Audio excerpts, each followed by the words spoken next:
Fire Emblem: The Sacred Stones follows the twins Eirika and Ephraim as they adventure throughout Magvel, have their knight eradicate monsters, and gain free experience. The game starts with Eirika, a princess who is whisked away from her castle before the neighboring country of Grado burns the place to the ground. She is together with Seth, a man who, up until this point, has been doing a fantastic solo run in the Renee military. During their journey, they meet with Seth's benchwarmers and build an army of their own. Their goals are to resist Grado's continental takeover and reunite Eirika with her frat boy brother Ephraim. When the brigade eventually make their way to Ephraim, he winds up rescuing them instead. The game then presents you with a choice.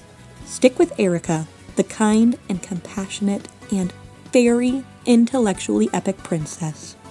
Or hoe down with Ephraim, the bloodthirsty and based prince, who also happens to be holding this glorious little thing called a Regan leaf.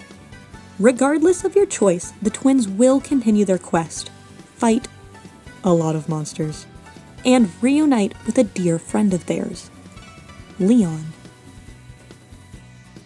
Lyon is the heart of Sacred Stones. Lyon's tale in the Sacred Stones is dripping in tragedy. Lyon is the cause of all the conflict that plagues Magvel over the course of the game.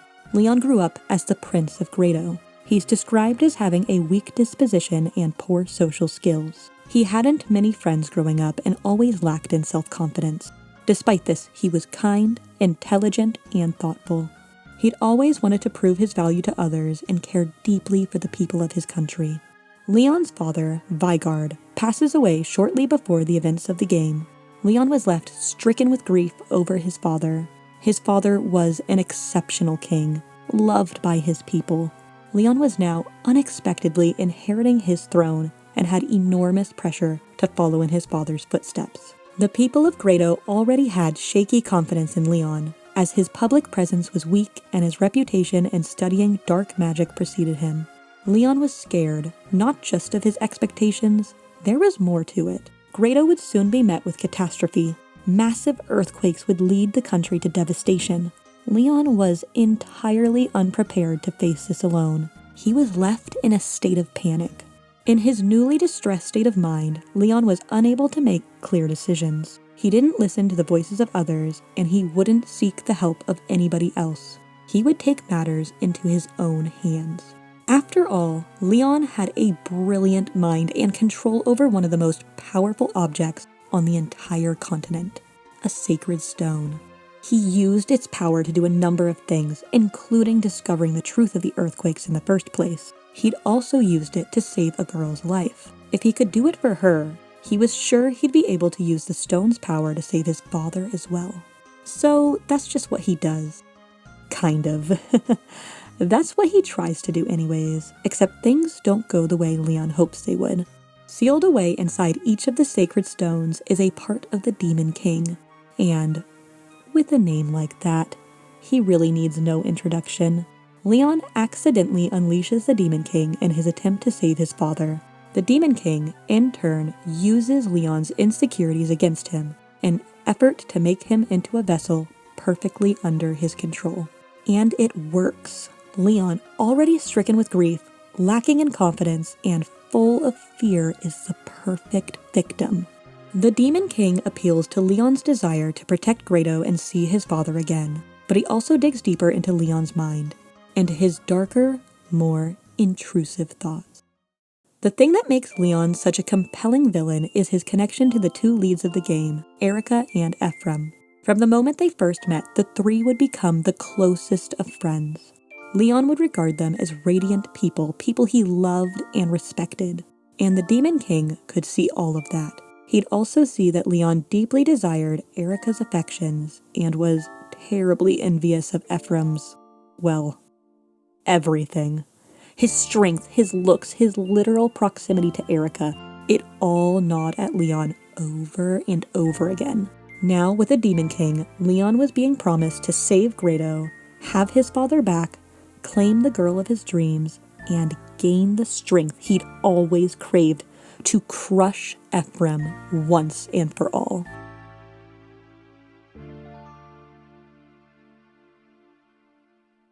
There is so much to say about the relationship between Eirika, Ephraim, and Lyon, but that's going to come way later in this video.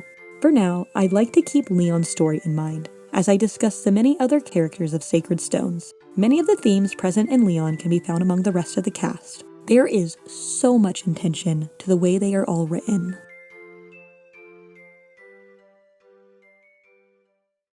To start, let's look at Franz and Forde. These two are some of my very favorites in the game. We do not tolerate Forde slander here. Thank you very much. Forde is Franz's older brother. The two are both knights enlisted in the Rene military. Their father was a legendary knight who died in a heroic feat, and their mother soon followed after fighting poor health.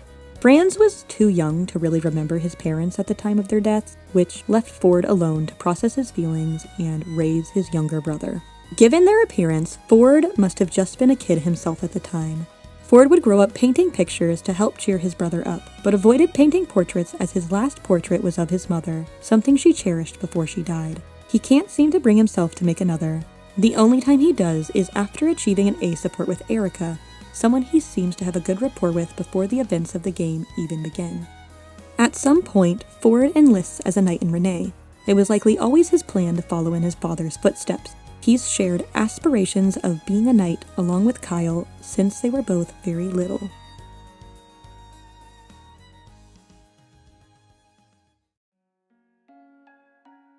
Franz became a knight because he looked up to his brother. Franz takes his training very seriously and seems to exhibit many aspects of his father during his time as a knight. The two share themes of family, loss, and, especially in Forde's case, stepping up when faced with a cruel reality. Just like Lyon, Forde's left without his parents, but unlike Lyon, he takes the challenges at face value and accepts the responsibilities thrust onto him. He doesn't run, he raises his brother, he honors his father's name as a knight, and he takes his mother's words to heart. While Lyon couldn't hear the praise of his kindness showered onto him by Eirika and Ephraim, Forde was able to hear his mother's praise of his paintings, and continues to paint to this day. He's even friend-zoned by Eirika, just like Lyon, but still manages to handle it with much more grace than, demon mode. You'll see in a lot of characters that while they share similar themes and story beats to Lyon, they are able to handle these things in very opposite ways. Lyon is looking for a way out of his problems. Forde is facing them head-on. Franz, too, like Forde, honors his father's heroism instead of lamenting it or trying to defy fate. He finds a newfound family in the Knights of Rene who he trusts and respects. Franz is always looking forward to the future. While Lyon feared what could be next, Forde saw it as an opportunity to grow himself and be better. Franz may have shaky confidence, as seen in his supports with Seth, but he doesn't let that hold him back. He waits in anticipation for the next challenge. Lyon's lack of self-confidence gets the better of him.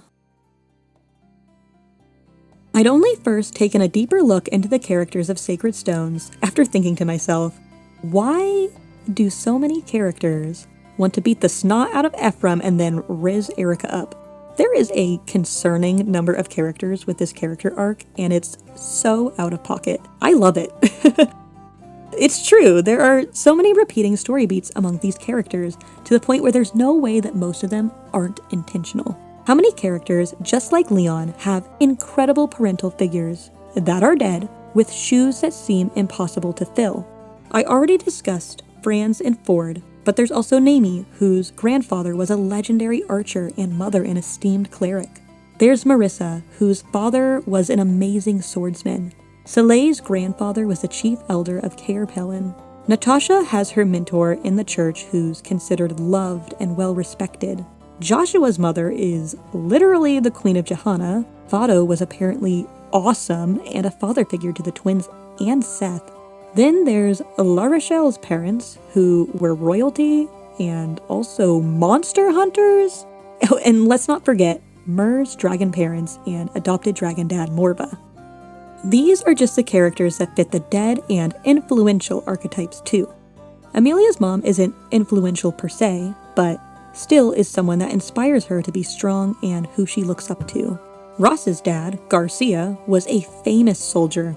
He's just not dead. And Renac's father was a wealthy and powerful merchant. He's just also not dead. Hell, Hayden seems well liked and respected in Frelia and is someone Inez hopes to surpass. He's just, again, not dead. Glenn and Cyrene aren't direct parental figures, but are still older figures that look out for their younger siblings, and both have notable rankings in their respective militaries. And, at the very least, Cyrene isn't dead. There are so many characters with these important older figures in their lives, like more than half the cast. And yeah, this isn't an especially unique trope to Fire Emblem, but with how present it is to the cast of Sacred Stones, it all feels intentional. These characters all have awesome figures in their lives, and they use these figures as inspiration to improve themselves. It's also opposite to how Lyon treats the legacy of his father. Lyon fears his father's legacy, doubts his own abilities, and tries to run away instead of taking up his responsibilities. The playable cast of Sacred Stones just doesn't do that. The moral is not to fear legacy, but to cherish your loved ones, honor their lives, and use their stories as a way to grow yourself. It's all very sweet.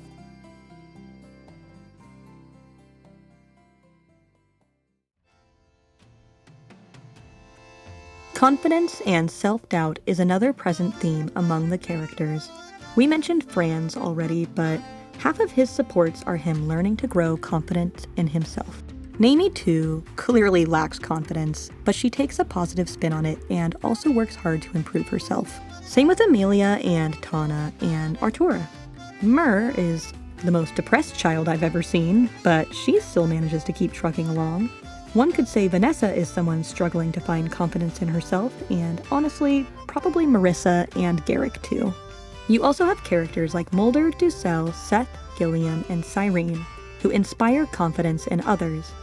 They are humble about their accomplishments despite having pulled off incredible feats.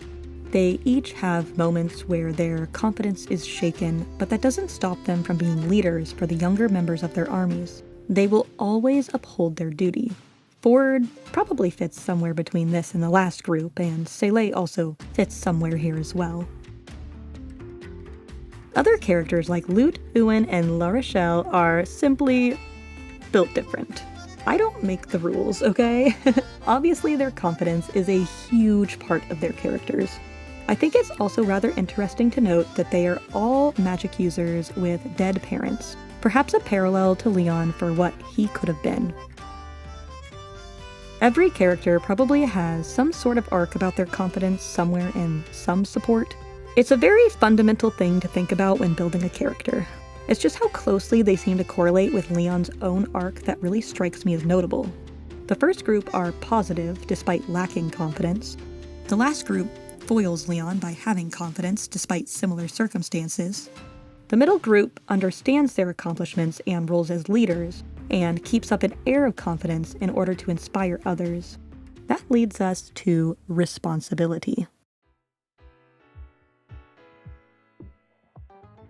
Responsibility is a huge part of these characters and their stories.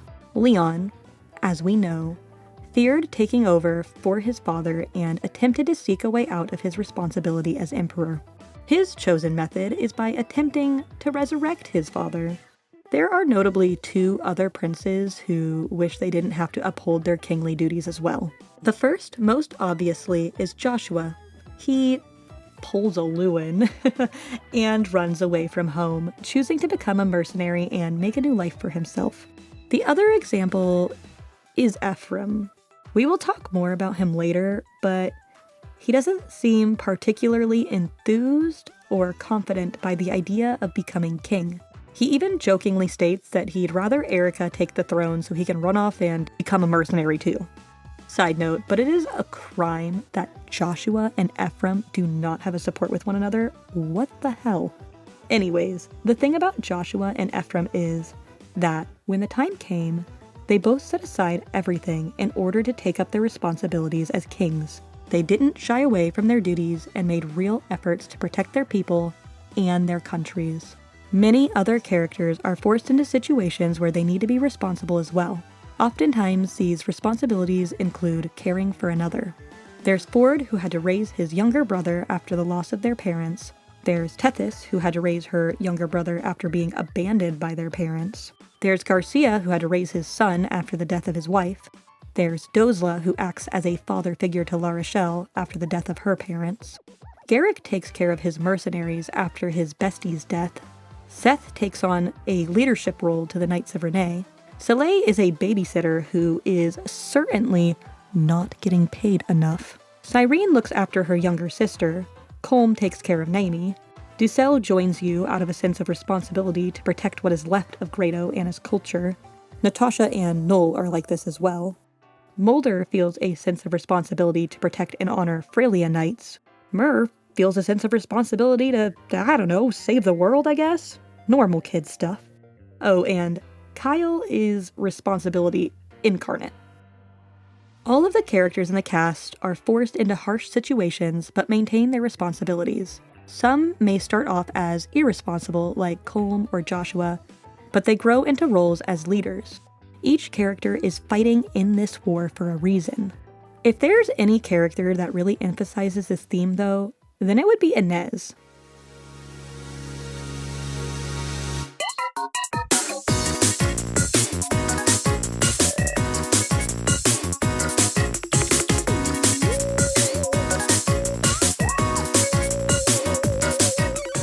Inez rules, okay? I would die for Inez Fire Emblem, let it be known. Inez is the one prince in Magvel that looks at his future as king and says yes. He has always worked hard to become the best version of himself for his people. And damn it, it shows. He's truly the anti-Lyon. He wants this. He's ready to be king. He basically does his dad's job already. He also, despite his attitude, clearly feels a genuine desire to protect and care for his sister as well. She's another reason for him to work so hard, and another reason why he takes his responsibilities so seriously. He's the only prince out here prepared to be king, and it's ironic because he's the only prince here that stays a prince. His dad is still alive. He's not forced to be a leader, but he still works hard regardless. That's not to say Lyon never worked hard, but he wasn't ready to be king. He didn't prepare himself. He never expected his father to die on him. Inez also presents another fun parallel to Lyon. It's jealousy. Inez and Lyon are both fueled by envy, particularly for a certain teal-haired frat boy. Inez uses his envy to better himself. Lyon uses his envy as an excuse to wallow and feel bad about himself. Not to dog on him too much though, I've been there, you've been there, we've all been there. Lyon's great because he's so human and so relatable. There's not many characters with this parallel. I think the only good one that comes to mind is Kyle's jealousy of Forde after he lost a tournament to him when they were both young. But like Inez, Kyle uses this loss and envy as inspiration. Notably, all three of these characters could be considered friends with the one they are jealous of. Inez, maybe in a different sort of way. The thing about Inez and Kyle, though, is that Ephraim and Forde know and understand their feelings and embrace the rivalry. Ephraim, in his root, is genuinely shocked to find out how Lyon actually feels about him. It's another example of how Lyon's lack of communication led his feelings to spiral and get worse, and for him to be isolated more from the people he could have relied on. His feelings towards Ephraim aren't the only parallels, though. His feelings towards Eirika, his unrequited love, are as well. We'll discuss more about the relationship later, don't worry. But for now, let's take a moment to dive into some other relationships and feelings within the game. Hooray! That's the fun part of the video, right? Most obvious is Vanessa's feelings towards Inez. Inez seems like this untouchable, flawless person to her. Thing is, if they achieve an A support, they can get married. Vanessa is able to show off her good qualities, be herself, and work hard. And that leads her to being acknowledged by the one she harbors feelings for. And wow, they can just win! Love wins! Get owned, Katria and Cordelia. Other characters have an array of subtle to not so subtle feelings towards another. One of my personal favorites are Gilliam and Cyrene, which, in all honesty, was one of the most surprising supports I think I've ever read. They really be out here, two random, forgettable units that nobody ever uses, and are just so openly in love. Like, there's such a history here, it's so fascinating to me. They see each other as respected and revered knights in their field. There's a weird tension where they, both know they kind of want it, but they, aren't sure if they should go for it due to statuses as knights or whatever. Crazy. Colm and Naomi are just blatantly in love with each other. Naomi doesn't have the confidence to confess her feelings, similarly to Lyon's lack of confidence. Colm is, just being himself. He doesn't really understand feelings, but he obviously loves her. It's wholesome, cut and dry. Their only real obstacle is their own stupidity. Lute and Artur are kind of like this as well, I guess. They're very silly, but clearly have an attachment to each other. Just, working on the communication aspect of things. All of these couples are working on the communication aspect of things. This is the Lyonism of it all. But through communication in the form of 3 conversations, they are able to finally settle down with the ones they love. Other examples include Tethys and Garrick, Marissa and Garrick, Natasha and Joshua, Tana and Ephraim, Seth and Eirika, Inez and Eirika, and Noel and his will to live. That's my favorite ship, personally. The recruits plus Franz all have a weird thing for Amelia too. I'm sure there's, parallels there. I just don't have it in my soul to dissect anything those dorks say. Long story short, these characters can all have a happy ending with the ones that they love. Or not, and they're okay with that. Most of these characters have other paired endings outside of their love interests, especially the ones with one-sided loves. I think that's a really nice message to spread, that maybe this flawless person you've built up in your head isn't the one, and it's okay to find love in someone else. It's very sweet. Though I feel like it could have been executed better in some cases, because some of these pairings just feel like characters settling for the next best thing. Especially Forde and Vanessa and Seth and Natasha. I just think that maybe their supports could have been tightened up a bit. But that's just my own personal opinion. Don't come after me. It's Fire Emblem, guys. Whatever. The last theme worth diving into in these characters is their willingness to rely on others.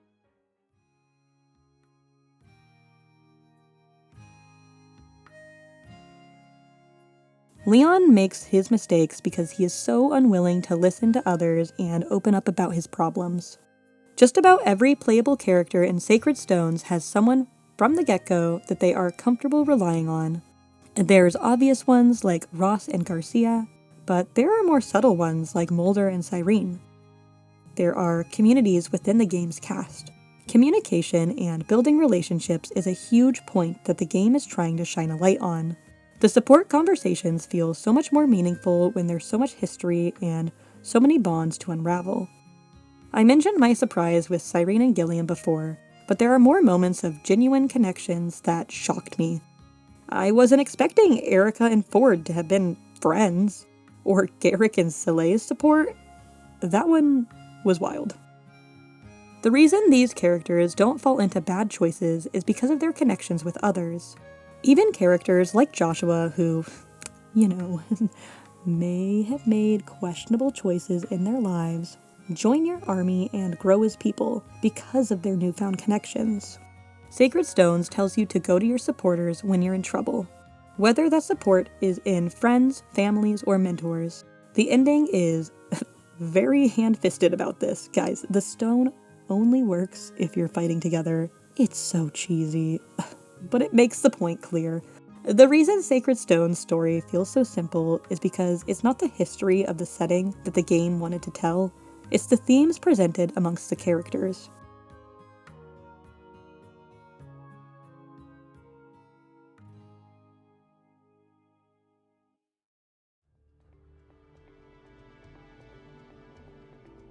The villains of Sacred Stones are just as thematically relevant as the rest of the cast. They each reflect one of Lyon's negative traits, only amplified.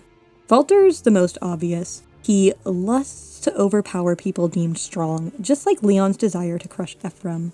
He also lusts in another way, if you know what I mean.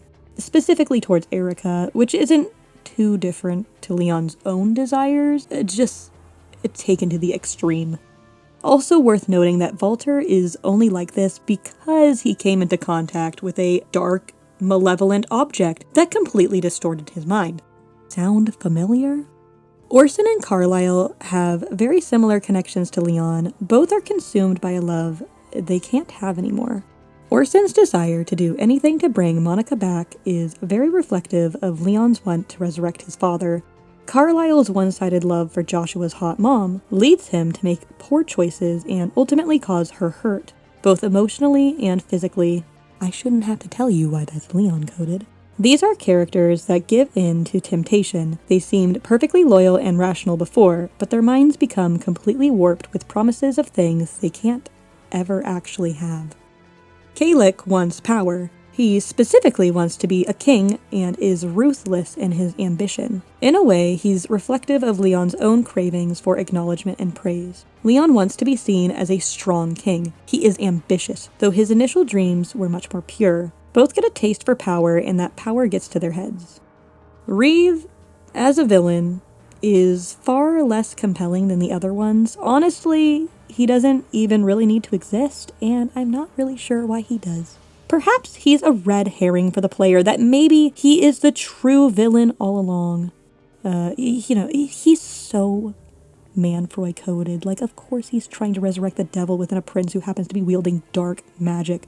I don't have anything interesting to say about him at all. I think he's just evil for the sake of being evil. It's Fire Emblem. There's always gotta be that guy. The most he has going on is that he was kicked out of Rostin's priesthood because he was out here worshipping the Demon King. Maybe it's meant to tie back to Lyon's own criticism he received for learning dark magic. But Reeve really be out here worshipping evil incarnate? I don't really think these things are equivalent at all.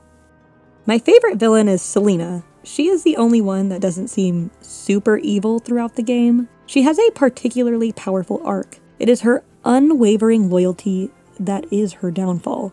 Despite knowing what she is doing is wrong, she still goes ahead with it because it is someone she trusts telling her to do it. I actually find that she is much more similar to Eirika than Lyon. Both ignore their better judgment out of faith for the ones they care about. Both are ultimately punished for this as well. Selena is also the name of the Roman goddess of the moon, another connection to Eirika who wields the lunar brace. Why Walter was a moonstone instead of her, I'll never understand. Probably because of the contrast between him and Glenn, but such a wasted opportunity. Why do they... It bothers me. It really bothers me, guys.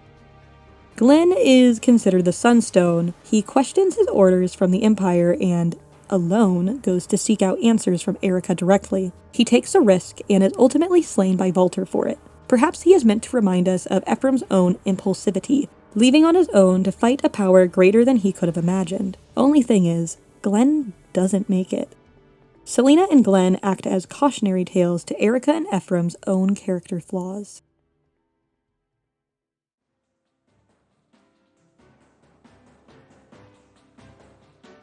Ephraim is the coolest guy around. He swings a big lance. He's got a cool cape. He says neat little things like, "I don't pick fights I won't win." From the get-go, Ephraim is winning. His opening chapter is him and 3 homies taking over a fort. Then he goes on to take over a country basically single-handedly, especially if you're on Eirika's route.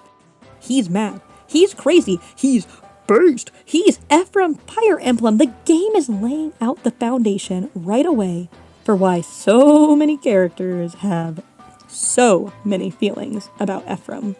Whether they think he's awesome, or impulsive, or brash, he is just the kind of guy that makes others green with envy.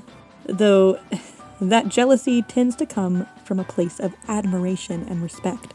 He makes an impression.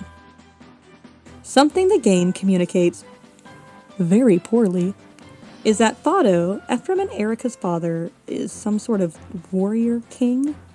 I don't exactly know what that means, but I can imagine that it left an impact on Ephraim as he was growing up. It has likely led to his strengths, bloodlust, and other warrior-like qualities. He literally claims to have been raised to fight, and he admits that, while he understands war is wrong, he does enjoy the thrill of it, and he finds that fighting gives him purpose. Ephraim makes jokes of one day leaving the castle to wander around as a mercenary. Though he presents it in jest, Ephraim is shown many times using humor to mask the truth and his insecurities. He probably does feel that Eirika is better suited to the throne.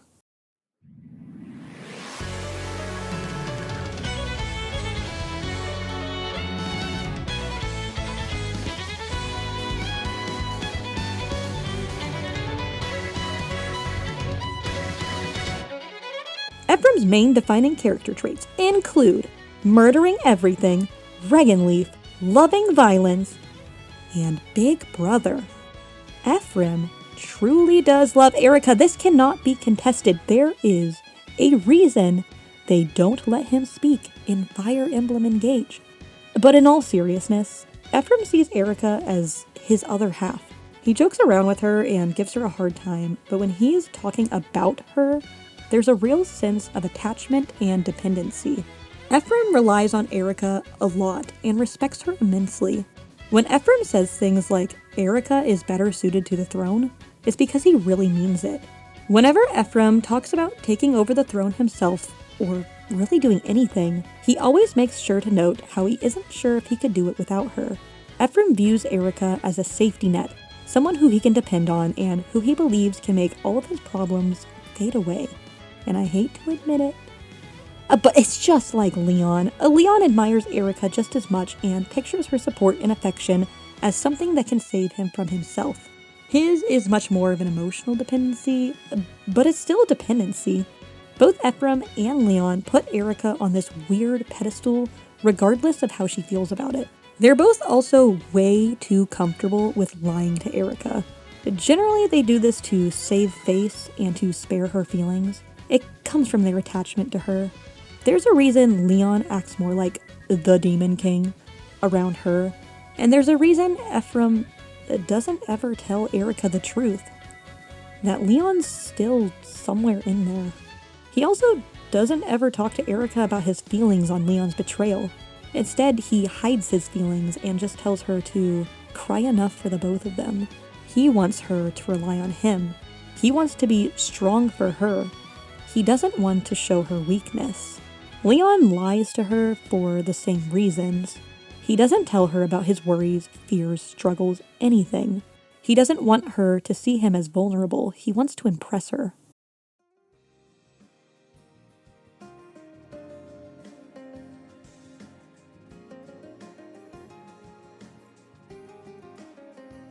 Their relationship with Eirika isn't their only parallel, though. It's also the fact that they both just really don't want to rule.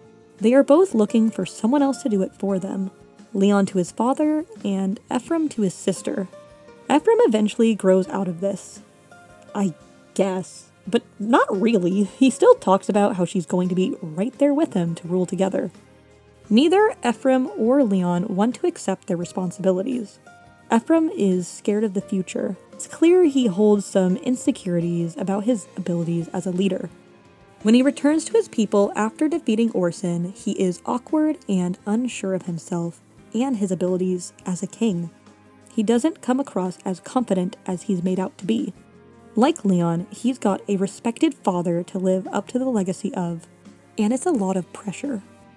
It's funny to think that the person Lyon sees as so competent and untouchable is plagued by the same fears he has. At least, that's the way I like to interpret it. In all honesty, Ephraim's character arc doesn't feel quite as resolute as I'd like, and these ideas aren't really explored to the depths I think they could. I think the most interesting thing about him is the raw emotion he brings to Lyon's betrayal and how telling that is for his friendship with him in the past. It's clear that, in a lot of ways, Ephraim admired Lyon just as much as Lyon admired him. He respects his intelligence and his kindness and thought fondly of their time together. Lyon's dislike of him comes completely out of left field. He can't even believe it. As an aside, Ephraim, in the light novel, has just a lot more personality, and honestly is the version of him I think I prefer the most. The light novel plays it pretty safe and feels very close to the game. It doesn't go out of its way to add tons of layers to these characters, but there are some nice moments which really build on the relationships between them, especially the lords. We get to see much more of Ephraim's thoughts and feelings. Things like Orson's betrayal actually feel like they affect him, and he takes a lot more time to reflect on his mistakes and grow. The fact that the light novel even addresses these things as mistakes on Ephraim's part gives him much more dimension than the games, which try to portray him as really cool and really strong all the time. It's a shame there's not much more to work with for Ephraim in the games. Eirika, on the other hand, has a lot going on, contrary to what Heroes and Engage might make you think.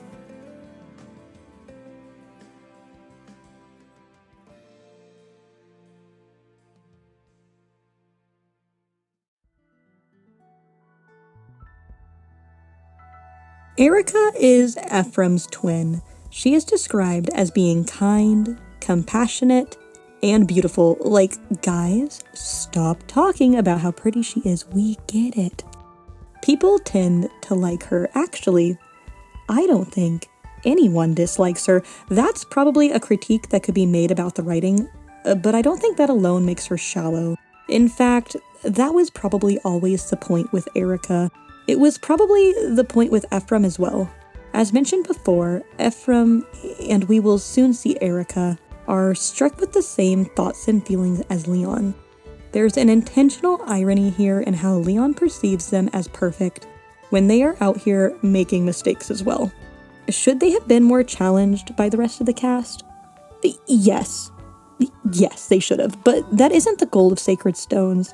Sacred Stones uses its playable characters to present the audience with what they should do. When characters show the twins compassion after their mistakes, it's because the game is telling the audience that being compassionate is a virtue. As mentioned in Ephraim's part, Eirika is viewed, to an extent, as something like a crutch. Ephraim sees her as a necessity to ruling Renee, and Lyon sees her as a band-aid to his broken self-confidence. Eirika's kind. Eirika hates fighting. Eirika's gonna rule by my side. Eirika's selfish. Eirika wants to be a competent warrior, and Eirika seeks independence. That's the way I see her. I want to start by discussing Eirika's relationship with her brother. She wants him to treat her less like a child and more like an adult. Ephraim undeniably spoils Eirika a lot, and Eirika is suffocated by it. Eirika grew up being protected by Ephraim, and it's not something she wants to last forever. That's why she asked her brother to help her train. Ephraim only agrees to help her because he has a hard time saying no to her. Even though he gives her basic lessons, it doesn't really change the way he sees her and his fixation on being there to protect her. Ephraim is proud of his sister as she grows more competent, but it does come as a surprise to him.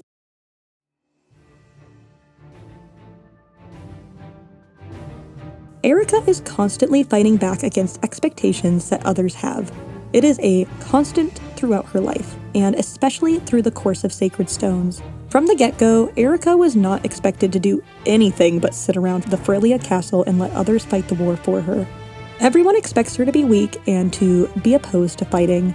Everyone expects Eirika to stay calm and make smart choices. Maybe that makes her the same as Lyon as well, who was also expected to be weak and kind despite harboring more intense feelings beneath the surface. The thing that's great about Eirika is that she does fight. She certainly detests violence, but she has tons of respect for warriors such as her father, brother, and Seth. She looks up to their strength and sees it as her responsibility to fight alongside them. If this is war, so be it. Eirika makes an effort to stand on her own, and it pays off with her eventual promotion. She feels so much stronger and has clearly earned that strength both literally in promoting and also narratively. She is resolved and accepts her role as a warrior. Hers is a story about growing up. Eirika's goals are lofty. She wants to restore Renee and Grado, and end the fighting once and for all. She seeks peace and wishes for all people to be happy. Eirika is portrayed by the rest of the cast as selfless. And she definitely can be. She truly does want to be a protector and seek happiness for others. That being said, she's just as selfish.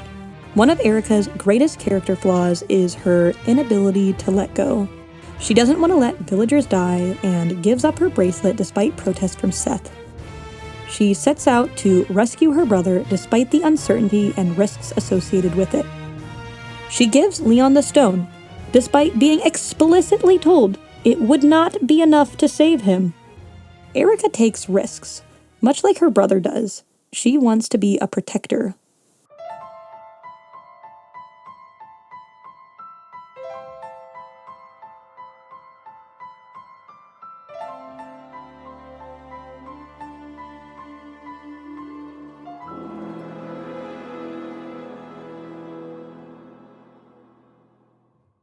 Lyon resurrects his father after Noel tells him not to.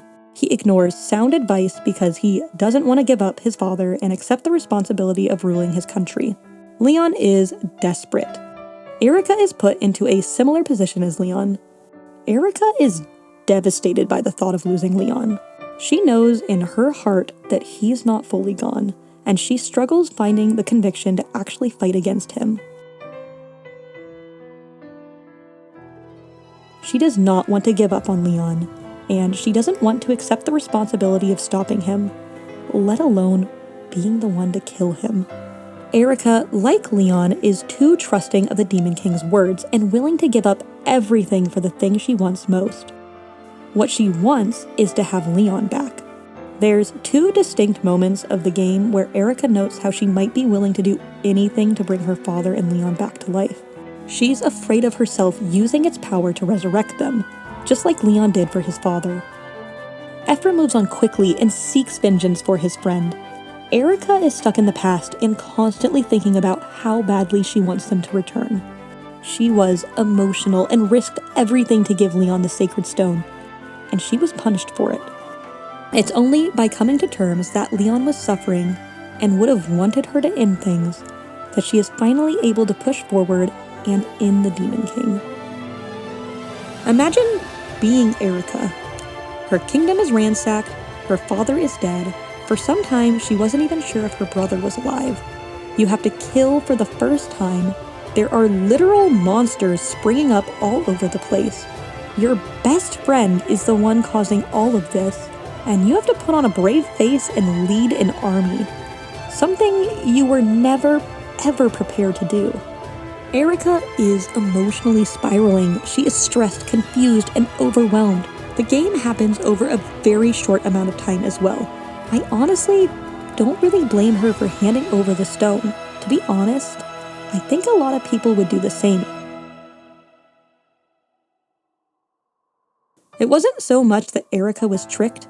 She was already having a hard time accepting the way things were. She, for a moment, had the hope that everything would return to normal. She had hope that Lyon would come back to her. She also probably hadn't even come to fully understand or process all of the things happening around her. Eirika really admires Lyon. A lot. The two clearly shared a lot of similar goals and values. Her kindness towards him wasn't just platitudes. She genuinely respected him. There wasn't even an inkling of doubt towards him at the start of Sacred Stones. Her relationship with Lyon feels so personal and intimate.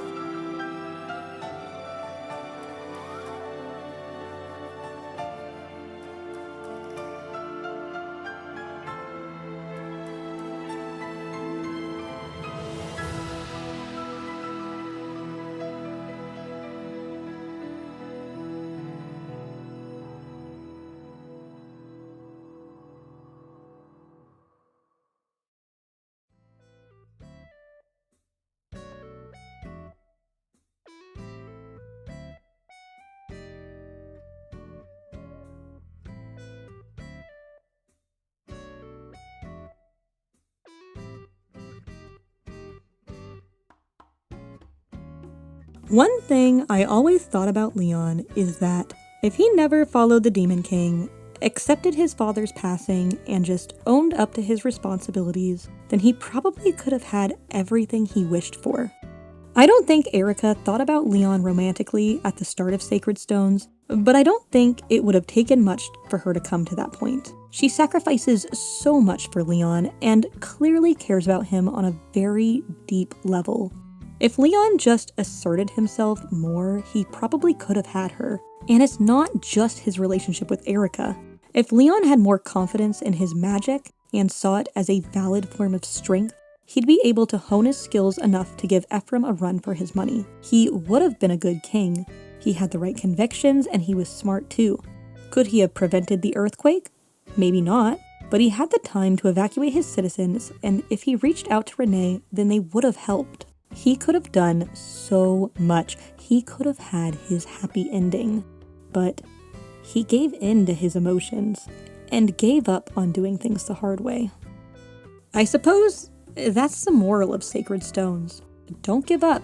Stay strong. Believe in yourself. Confide in your loved ones. Don't be Lyon. It's really easy to be Lyon, but that's not going to get you anywhere.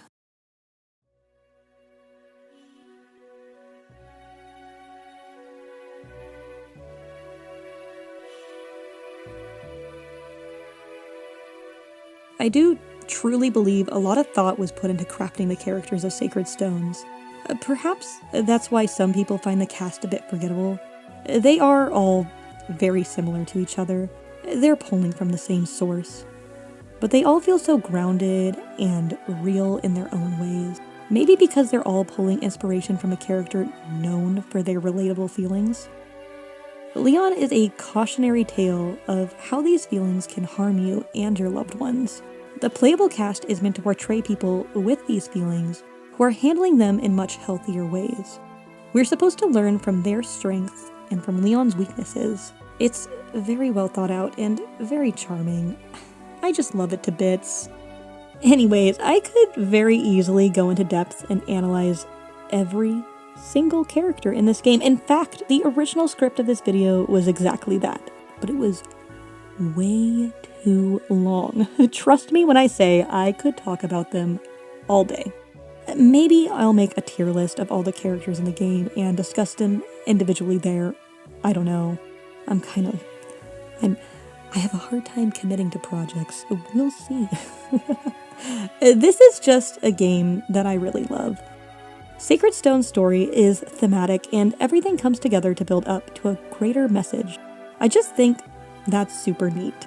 The writing certainly isn't perfect, but there is purpose, and I like that I can see a reason for each member of the cast's inclusion. They're all so memorable and give me a lot to think about. It's such a delight. Anyways, if you could take one thing away from this video, just always remember one thing. Forde Fire Emblem rules and actually is peak unit design. When he leaves units at 1 hit point, I can then swoop in with Ewan or Amelia and farm experience. He's the GOAT. Stay mad, Kyle enjoyers.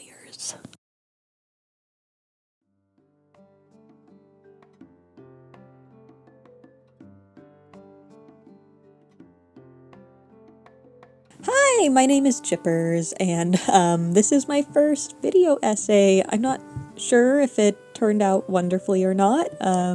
It was fun to make. It was always, something I've wanted to do is make a video essay, and I just love Sacred Stones so much, so I thought it would be such a fun topic to discuss, and I hope that it wasn't too cringy. The beautiful thing about Sacred Stones is that it's very interpretive on how, you perceive it.